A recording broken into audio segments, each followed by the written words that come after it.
अस्सलाम वालेकुम जी, मेरा नाम डॉक्टर अदनान ज़ाहिद है और मैं एज़ एन एंडोक्राइनोलॉजिस्ट रावलपिंडी में फ़राइज़ सरअंजाम दे रहा हूँ। आज हम बात करेंगे regarding endocrinology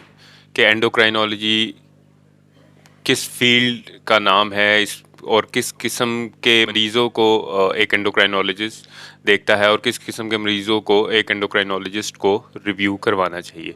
basically endocrinology is the study of the glands of the body के जो जिस्म में आपके मुख्तलिफ ग्लैंड्स होते हैं, गदूद होते हैं और जो मुख्तलिफ हार्मोन्स सिक्रीट करते हैं और वो हार्मोन्स आपके जिस्म में मुख्तलिफ काम सरअंजाम देते हैं। इन ग्लैंड्स में जो सबसे इम्पोर्टेंट ग्लैंड है वो पिट्यूटरी ग्लैंड है जो कि दिमाग में होता है और वो मुख्तलिफ हार्मोन्स बनाता है जो कि जिस्म में सारे आपके कामों को और आपके दूसरे ऑर्गन्स को कंट्रोल करता है और आपस में एक उनकी रेगुलेशन चल रही होती है थ्रू फीडबैक मैकेनिज्म।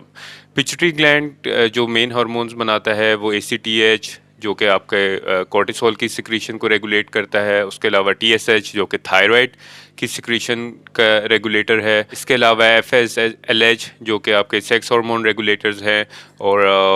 दूसरे हार्मोन्स इसके अलावा जो सिक्रीट होते हैं उनमें प्रोलैक्टिन, ADH, ऑक्सीटोसिन और ग्रोथ हार्मोन है जो कि आपकी ग्रोथ में मदद करता है। इस दूसरे ग्लैंड्स में थायराइड ग्लैंड जो कि आपके गर्दन में होता है और ये सामने बिल्कुल आपके गले में इधर पड़ा होता है और ये जो हार्मोन बनाता है वो थायरोक्सिन होता है। थायरोक्सिन आपके जिस्म में मेटाबॉलिज्म को रेगुलेट करता है, आपके टेम्परेचर को मेंटेन करता है और आपके स्किन के लिए और बालों के लिए और आपकी एनर्जी लेवल को मेंटेन करने के लिए थायरोक्सिन अपना बड़ा इम्पोर्टेंट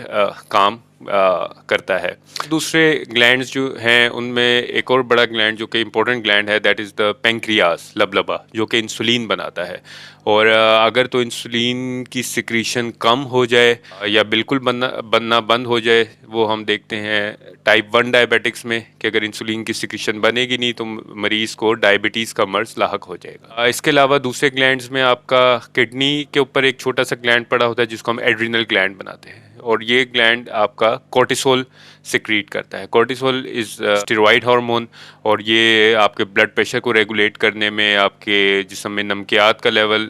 को मेंटेन करने में और एनर्जी प्रोवाइड करने में बड़ा अहम काम सरअंजाम देता है। इसके अलावा और दूसरे जो हार्मोन्स हैं उसमें आपके सेक्स हार्मोन्स हैं जो कि आपके ख़वातीन में उनके मेंस्ट्रुएशन को, उनकी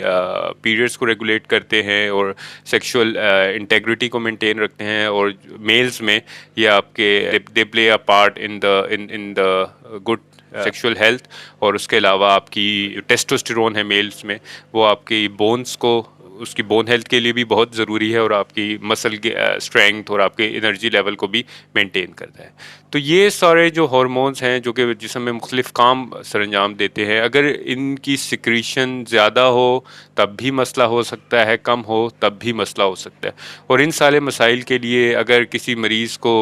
इनका कोई मसला हो तो उसको एंडोक्राइनोलॉजिस्ट को रिव्यू करवाना चाहिए और फिर इसके मुख्तलिफ टेस्ट होते हैं और फिर आप उसको इंटरप्रेट करते हैं कि चीज़ें किस डायमेंशंस में जा रही हैं। मेरा एंड में यही पैगाम होगा कि थोड़ी सी अवेयरनेस आ भी रही है जनरल पब्लिक में और इसमें इसको और बढ़ाने की ज़रूरत है ताकि आप जो भी मरीज़ है वो राइट जो है पर्सन द राइट डॉक्टर उसको कंसल्ट करे ताकि जो भी उसके मसले हैं उसकी नेसेसरी इन्वेस्टिगेशंस हो और प्रॉम्प्ट ट्रीटमेंट हो, इलाज वक्त पे हो और गैर ज़रूरी टेस्टों से वो बच सके। ठीक है, थैंक यू जी, शुक्रिया।